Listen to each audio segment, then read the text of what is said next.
A paz do Senhor, meus amados irmãos, aos internautas, aos nossos amigos, a todos que no seu lar está participando conosco deste culto. A nossa alegria é que você estará aí participando conosco. E neste momento, nós queremos que você abra sua Bíblia no segundo livro dos Reis, capítulo 5, apenas o versículo 8, para uma meditação. Assim está escrito. Sucedeu, porém, que, ouvindo Eliseu, homem de Deus, que o rei de Israel rasgou as suas vestes, mandou dizer ao rei: por que rasgastes as tuas vestes?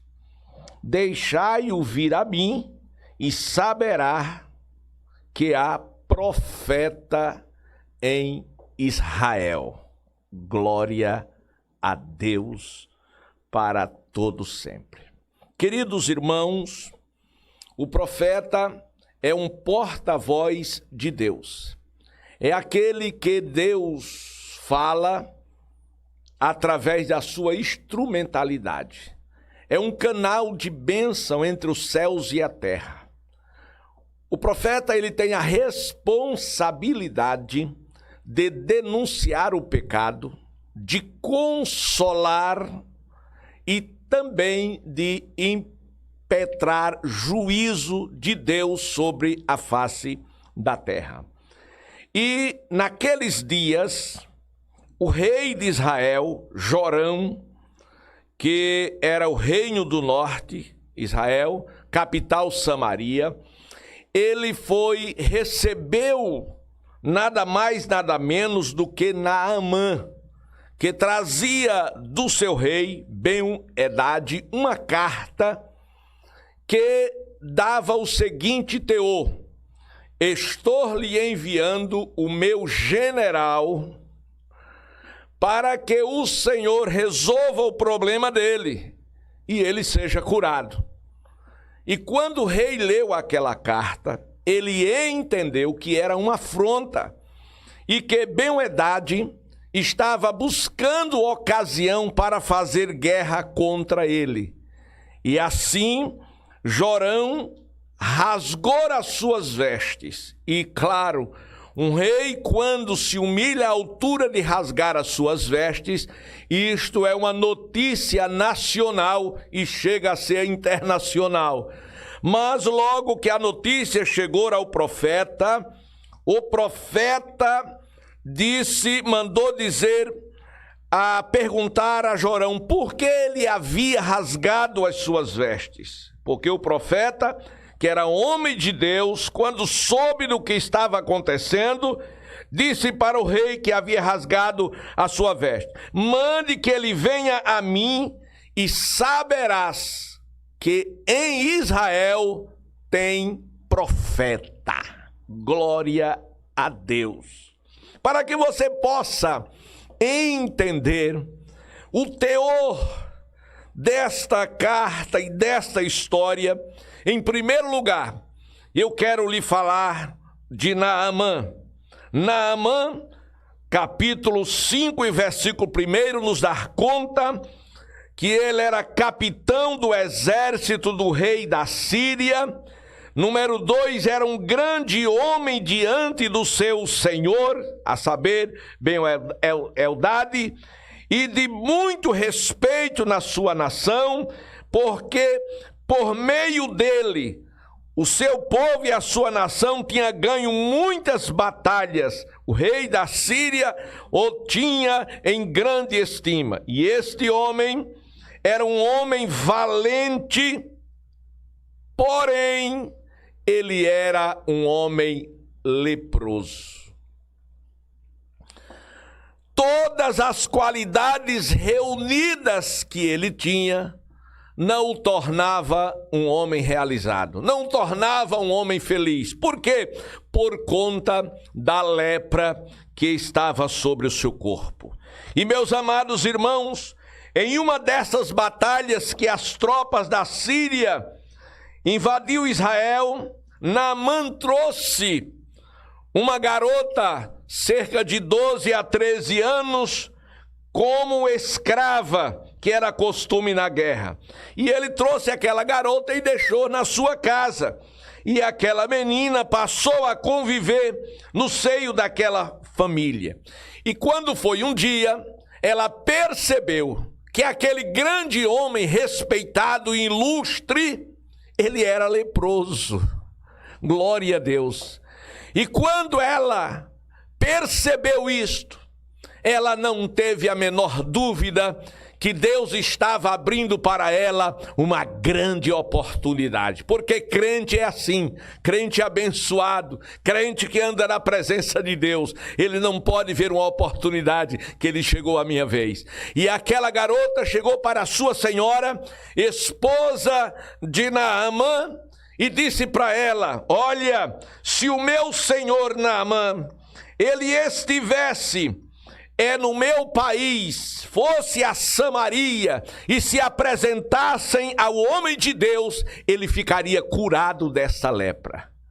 E a senhora dela e esposa de Naamã, como tinha interesse em ver o seu esposo liberto, livre e curado, ela passou a dizer ao seu esposo o que aquela garota havia dito. Ora, o que levou aquela mulher de Naamã a levar uma mensagem de uma menina menor foi o respeito imposto pelaquela criança naquela família. Foi a responsabilidade e, sobretudo, foi a presença de Deus na vida da garotinha. Agora eu quero dizer algo muito importante. Sabe, a lepra é uma doença transmissível e muito perigosa e pega. Mas a lepra de Naamã não pegou naquela garotinha, mas a fé daquela garotinha pegou em Naamã. Glória a Deus. E o que aconteceu com aquele grande general? O grande general procurou seu senhor, a saber, o rei da Síria, e expôs a mensagem que havia recebido daquela menina. E quando expôs, o rei automaticamente acreditou. E sabe o que foi que o rei fez? O rei enviou uma carta ao rei de Israel. Ele passou uma carta e disse: pegue esta carta, glória a Deus, e leve e entregue ao rei de Israel. E disse a Naamã: e quero que você leve 10 talentos de prata, 6.000 ciclos de ouro e 10 mudas de roupa. Meus amados e queridos irmãos, escutem agora. Segundo o costume dos pagãos, o sacerdote e o profeta, sacerdote e profeta, nada mais era em uma nação, em um governo, do que empregado da corte. E o rei Bel-Hadad estava enviando um pagamento pela cura do seu general. Isto talvez não lhe diga muita coisa: 350 quilos de prata, 70 quilos de ouro e 10 unidades de roupas finas. Mas deixa-me mostrar algo muito importante para você. 350 quilos de prata, 1 grama de prata, custa R$1,95 da nossa moeda. E 1 quilo, R$1.950. Portanto, o rei estava pagando, através de Naamã, ao rei de Israel, 682.500 reais, mais 70 quilos de ouro, que equivale 1 grama, 117,20, 1 quilo, 117.200, e 70 quilos equivale a 8.294.000, de sorte que só em prata e ouro ele estava levando 8.204.682 reais em dinheiro. Era muito dinheiro para comprar a liberdade e a cura do seu general. tamanha era a importância. Por isso, o rei de Israel, Jorão, ficou assombrado e disse: de forma alguma, ele porventura não quer fazer guerra contra a minha pessoa. E a carta foi entregue, mas foi entregue à pessoa errada. Glória a Deus. Ora, o rei da Síria, a mensagem da menina não era que o seu senhor, a saber, Naamã, fosse ao rei Jorão, mas sim ao profeta Eliseu, porque rei não tem poder nem autoridade de curar ninguém. Este ofício, este poder e esta autoridade Deus deu aos seus profetas. Glória a Deus. A unção para o rei era para governar. Aleluia. Mas o rei não entendeu. E por não ter entendido, gerou aquele mal-estar, mas graças ao profeta, que quando soube, disse: mande que este general venha falar comigo. E automaticamente, Naamã, com toda a sua comitiva, dirigiu-se a Dotã, aonde estava o profeta Eliseu. E quando eles chegaram lá em Dotã, o que esperava o grande general do exército do rei da Síria? Que o profeta saísse de dentro da sua casa e lhe recepcionasse com toda a galardia e lhe desse todas as honras e devida e todo o aparato. Muito pelo contrário, aleluia. O homem de Deus permaneceu dentro de casa, chamou o seu moço e disse: olha, vai lá fora, diga para Naamã que ele vai ao rio e dê 7 mergulhos e ele ficará curado. Queridos, Naamã ficou indignado. Naamã ficou super aborrecido. Por quê? Porque não estava recebendo as honras que esperava receber. Afinal, Eliseu fez isto debaixo da vontade de Deus, porque Naamã precisava de Deus receber uma lição para saber que na terra ninguém é grande, que na terra grande é o Senhor. Aleluia. Para Naamã saber que a prata, o ouro e as mudas de roupa dele não valia nada, porque se todo aquele dinheiro, que não era pouco, era quase 9 milhões, é muito dinheiro, pense 9 milhões, glória a Deus, mas com todo aquele ouro, toda aquela prata e todas aquelas mudas de roupa, ele continuava sendo leproso. Glória a Deus. Mas agora sim, Naamã ficou indignado porque não recebeu as honras devidas. Glória a Deus. E diz a palavra de Deus que Naamã, muito indignado, se foi dizendo: eu esperava que certamente ele desceria, viria me encontrar e coisa dessa natureza, invocaria o seu Deus, colocaria sua mão sobre a minha cabeça. Ele articulou tudo da maneira dele, mas Deus não trabalha da maneira do homem, Deus trabalha da sua maneira, Deus tem a sua forma peculiar de agir. E aquele general disse: ora, porventura Abana e Farfaz, rio de Damasco, não são melhores do que todas as águas de Israel? Não poderia eu me lavar nesses rios da minha terra e ficaria sã? Indignado. Ora, se ele podia fazer isso, por que ele não fez? Porque ele empreendeu aquela viagem com tanto dinheiro. Glória a Deus. E diz a palavra de Deus que os servos de Naamã chegou a ele e lhe deu um conselho. Disse: meu senhor, meu pai, se o profeta pedisse alguma coisa para o senhor, mas difícil, o senhor porventura não faria? Então obedeça, vá, lava-te e você vai ficar purificado. E a palavra de Deus diz que Naamã deu ouvido aos seus conselheiros e deu 7 mergulhos no Jordão. E no último, quando ele saiu das águas, o milagre havia acontecido. tudo o que Naamã precisava. Glória a Deus, para receber o seu milagre. Primeiro era crer na mensagem que ele ouviu da garotinha lá da casa dele. E a mensagem da menina não foi: procure Jorão. Não, foi: procure Eliseu. Em segundo lugar, aquela garota não disse: vá comprar o seu milagre. Não, ela disse: vá, se ele estiver lá, ele vai receber. Por quanto? De graça. Glória a Deus.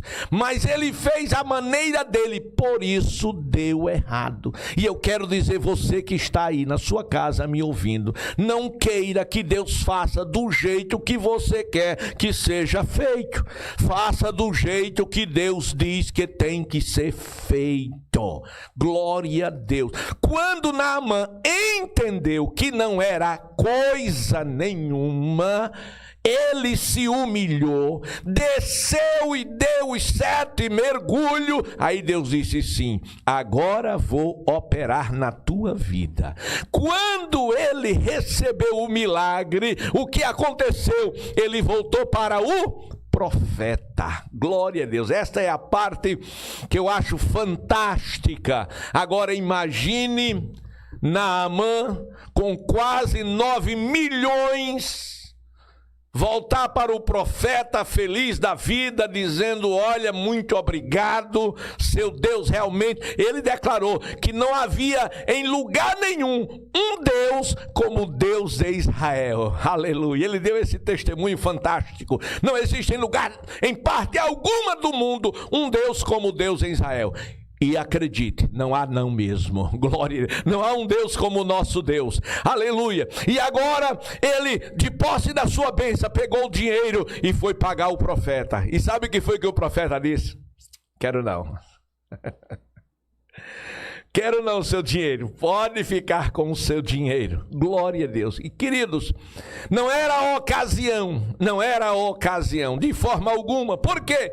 Imagine que se o profeta tivesse aceitado o dinheiro que ele trouxe para este fim, ele teria voltado e dito ao seu rei: como mandastes, fiz, e paguei, e estou curado. Não, mas ele voltou como? Com todo o dinheiro que havia levado. E certamente o rei Ben-Hadad disse: e o dinheiro você não pagou? E ele disse: não, lá é diferente, lá não se paga, lá Deus faz de graça.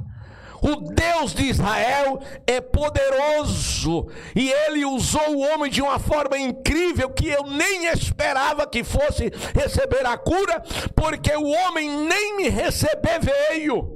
Glória a Deus, ele nem veio, mandou um empregado dele, e o empregado deu recado, e disse o que eu precisava fazer, e eu obedeci, e o milagre aconteceu. Louvado seja Deus. Então, meu querido irmão, aleluia, Naamã, depois que experimentou o grande milagre de Deus, agora sim, ele pôde dar o seu testemunho, que na terra não haveria Deus algum igual ao Deus de Israel, o Deus que liberta, o Deus que salva, o Deus que cura e o Deus que transforma. E é deste Deus que eu estou falando para você nesta noite. Glória a Deus. Escute, para concluir, Naamã precisava de um milagre. Era tudo o que ele precisava, era de um milagre. E este milagre somente Deus podia realizar. E para Deus realizar um milagre, tudo o que ele precisa é de um homem de Deus, de um homem que esteja pronto a fazer a sua vontade. E aonde estava este homem? Em Israel. Estava na cidade de Dotã. Glória a Deus. E quando ele soube que o seu rei havia se humilhado, rasgando as suas vestes, A mensagem dele foi: diga ao rei que mande este general vir aqui, para que ele saiba que há Deus em Israel, que há profeta em Israel. Israel tem Deus, Israel tem profeta. Que Deus em Cristo te abençoe, meu irmão. Que Deus em Cristo te abençoe, meu amigo. E saiba que há profeta em Israel.